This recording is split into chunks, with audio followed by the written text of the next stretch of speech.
Hi guys, it's Todd. For all the people who subscribe, thank you.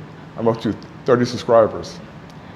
I'm trying to do these videos, but it's kind of hard to find a place that's quiet and has good lighting. So for right now, this is the best I can do. But I should be going to Thailand in a couple months, so hopefully it'll be better. I can't really record at home because there's just too many kids or retirees around the area. So for this video, I'm just going to read mostly from my notes, like always. And this video is about, Trump is really destroying every industry within the United States. So let's begin. Now, Trump has heard the worries and concerns and complaints of farmers within the United States. The farmers want Trump to reopen up their national markets to the agricultural products from the United States. And Trump has went to China and he did his Asian tour. And he said he got China to agree to start buying more soybeans and wheat and other products from the United States. But Trump also said that he's going to have to renegotiate these trade deals every year, which translates to the check is in the mail. My Porsche's in the shop, so don't hold your breath. Now, all of this is not going to work for the following 3 reasons.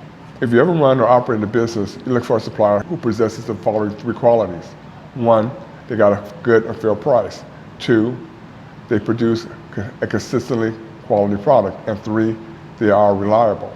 If a supplier fails at either one of these 3 things, you have to get a new supplier. And if you work at Intel or Microsoft, that's what they do. That's what every major corporation does. Now, the American farmer does produce a good quality, consistent product, and they are reliable. However, because of the retaliatory tariffs, American agricultural products cost more than agricultural products from Brazil or Argentina. Now, many people think that the price is the major or the most important factor out of the 3 factors or qualities that I talked about. But the most important factors are reliable and produce a consistency quality product. They're a lot more important than price, because reliability and consistency is related to your company's reputation. And once your company's reputation is damaged or destroyed, it's hard to fix it. Now with price, you can always, play around with price. You can put the products on sale, you can offer discounts, you can try to reduce your costs or your production costs. So price is an important factor, but it's not as important as consistency and reliability. Now, like I said earlier, when it comes to reliability and consistency, the American farmer is reliable and they are consistently produce a quality product, but the Trump administration is not reliable, inconsistent, and is unstable. Now, like I said earlier, Trump said he's going to renegotiate the trade deal each and every year. That translates to an unstable market, unstable conditions. And because of that unstability, unreliability, inconsistency, this is why our farmers never got the overseas customers back when Trump did it the first time during his first term. And this is also going to be the reason why they're going to lose and never get the customers back, the overseas customers back this time. So once these customers are gone, they're gone for good. There's no way to get them back. Now, many states receive most of their tax revenue from agricultural products. And because of the loss in tax revenue from the agricultural industry, Iowa has now the worst economy in the nation, or one of the worst economies. I think they're number 48. I think Louisiana and Mississippi may be worse. Then you have Arkansas, Nebraska, and Idaho, and other agricultural states that are starting to run budget deficit because all that tax revenue is no longer coming in. Plus, since they no longer have the tax revenue coming in, they have to start laying off a lot of state and city employees. So it's not just the federal employees that are being laid off, there's also a lot of state employees. So that's one industry that Trump is hurting, the farmers and also state and city governments. Now, many companies or many countries have tried to work with Trump when it comes to trade, but like I said, Trump keeps changing the rules. Thus, he keeps producing an unstable, unreliable market. Plus, when Trump gets upset, he takes his anger out on the other country. And no one can operate or run a business this way. Like I said, reliability and consistency are very important. For example, Canada ran an ad during the World Series. Trump got upset or angry about it, and he cuts off the trade talks, thinking that this will hurt Canada. But this is not the 1920s or even the 1970s. So what Canada has done to circumvent Trump trade policies is that, one, they cancel all dairy products going up to Canada, which means the dairy industry within the United States is hurting because of it.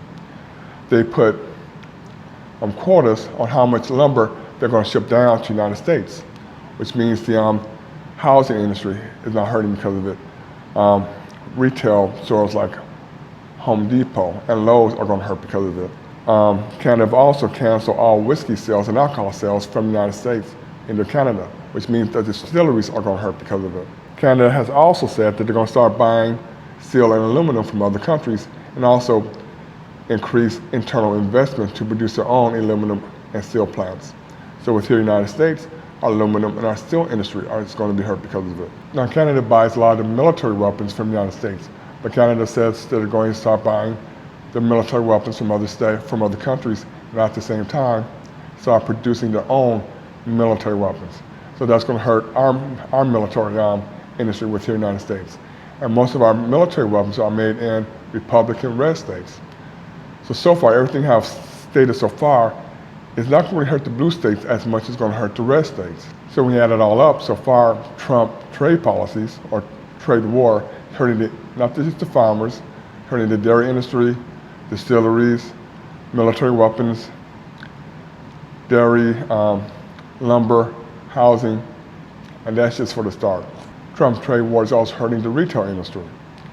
For example, the clothing brand Carter said that it's cutting 15% of its workforce. And now all of these products are shipped by railroad or by trucks. Thus, Trump is hurting the transportation industry. UPS and Amazon said that because of the impact of Trump tariffs is one of the reasons why they're starting to cut jobs and lay off people. In fact, some small to mid-sized trucking companies have already closed or went bankrupt. Trump's deportation policy, or the way he's carrying out deportation, is hurting education. A lot of foreign students come here and pay all-state tuition, and the money that they bring in, a lot of that pays for the scholarships and fellowships for the students here within the United States. Trump's deportation policy is hurting tourism. Tourism is down in Las Vegas and Orlando and many other parts of the nation. A lot of countries have said they do not want to have to give warnings to their citizens not to come to the United States because of they may be detained. Some people in Florida who worked within the tourist and hospitality industry said they have received so little tourists this year that they do not know how they're going to make ends meet for the following year. Because most of the revenue come in during one time a year and then they save it so it can last for the whole year. But this year tourists is so much down that they're not too sure what they're going to do to get through this year. And if tourism stays down for the next 4 years while Trump is in office, then a lot of those areas is going to go out of business. And if you ever watch YouTube videos of Las Vegas or Disney World or Disneyland, you can see that the crowds are not there. Now Trump's trade policy is not only affecting blue-collar jobs, but also affecting white-collar jobs. People don't realize that when you start losing blue-collar jobs, you also start losing white-collar jobs. This means that jobs like operational manager, accountant, financial analyst, payroll specialist, secretary, receptionist, and lawyers and many other occupations are losing their jobs. The financial service industry, or the banks, this year have laid off over 16,000 employees. From the time Trump became president to today, which is October, the United States have lost over 1 million jobs. Before Trump was president, we were gaining between 100 to 200 jobs per month. Now we are losing an average of 120 jobs per month. So Trump is not creating jobs within America, he's losing jobs in America. Now pretty much Trump has had 2 personal bankruptcies and 4 business bankruptcies. So Trump does have a talent when it comes to bankruptcies. And that seems what he's doing to America. He's really bankrupting almost every industry within America and thus bankrupting America. Now Trump and his administration knows all of this. So you have to ask, why is he doing this? You know, what is the real reason? And the real reason is he's a narcissist. And the biggest thing to a narcissist is their bloated ego and their false pride.